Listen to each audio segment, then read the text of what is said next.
অর্জুন সিং, ওকে তো অ্যারেস্ট করা দরকার ছিল পশ্চিমবাংলা সরকারের।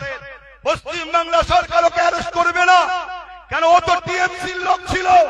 টিএমসি থেকে বিজেপিতে শুধুমাত্র মুসলমানদেরকে ভয় দেখাবার জন্য গেছে।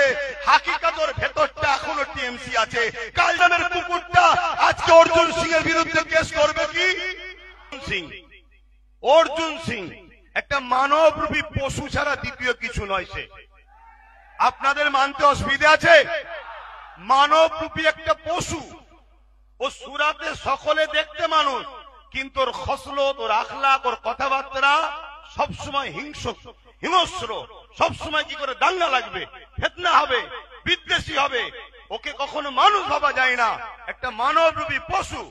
সে আজকে কিভাবে একটা সমাজের শান্তিকে বিঘ্ন করছে, এই বিষয়টা আজকে নতুন ফিতনা।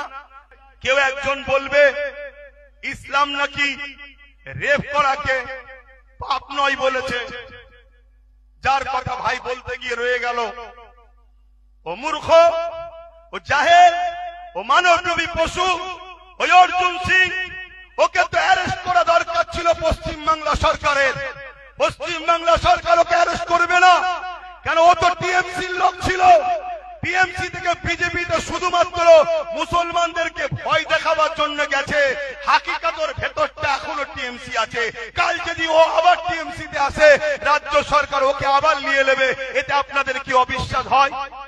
আপনারা কি ভুলে গেছেন ওই যে দাঙ্গা হয়েছিল বাবুল সুপ্রিয়, যার নাম মূল আসামিতে রয়েছে? সেই বাবুল সুপ্রিয় আজকে সে আসানসোলে দাঙ্গা করলো। একটা হাফেজে কোরআন 18 বছরের বাচ্চার কলজে বার করলো যে দাঙ্গাতে। সেই দাঙ্গার মূল অভিযুক্ত যে সেই বাবুল সুপ্রিয় যখন টিএমসিতে আসলো, এই সরকার থেকে কবুল করেছে না করেনি? জোরে বলুন, করেছে না করেনি?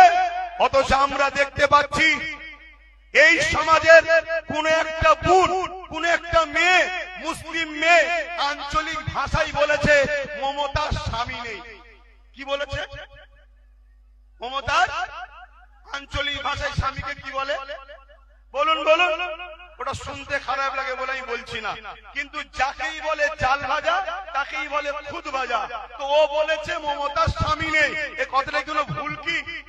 আমরাও তো জানি স্বামী নেই। এই কথা তরুণ কেস হলো, তাকে বন্দি করলো।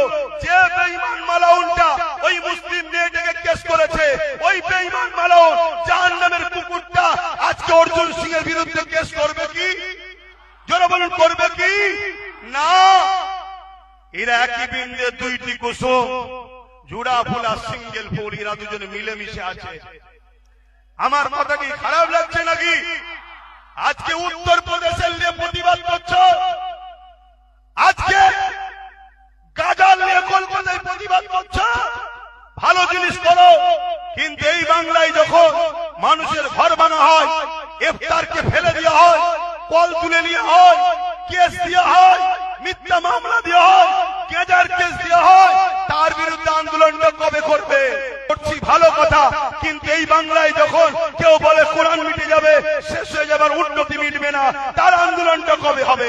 এই বাংলায় যখন কেউ কাউকে বলবে যে অমুক আমাদের আল্লাহ, খুলে বলছি, খুলে খুলে বলছি, বলবো? এই বলবো? খুলে বলবো না রেখে বলবো? কারা কারা শুনতে চান হাত তুলে বলুন। এই বাংলার নির্মল মাঝি বলে একটা এমএলএ আছে। সেই এমএলএ মমতা ব্যানার্জিকে বলছে আমাদের আল্লাহ। এর প্রতিবাদটা উলামারা করেছে, এর প্রতিবাদটা করেছে। কেন করলেন না? কেন করলেন না? এই প্রতিবাদের দরকার আছে না নাই? এক সপ্তাহ 1.5 সপ্তাহের মধ্যে আপনাদের এই উত্তর 24 পরগনা এর বিরুদ্ধে প্রতিবাদ হবে। ব্যানার তৈরি করে আপনারা যেতে রাজি আছেন?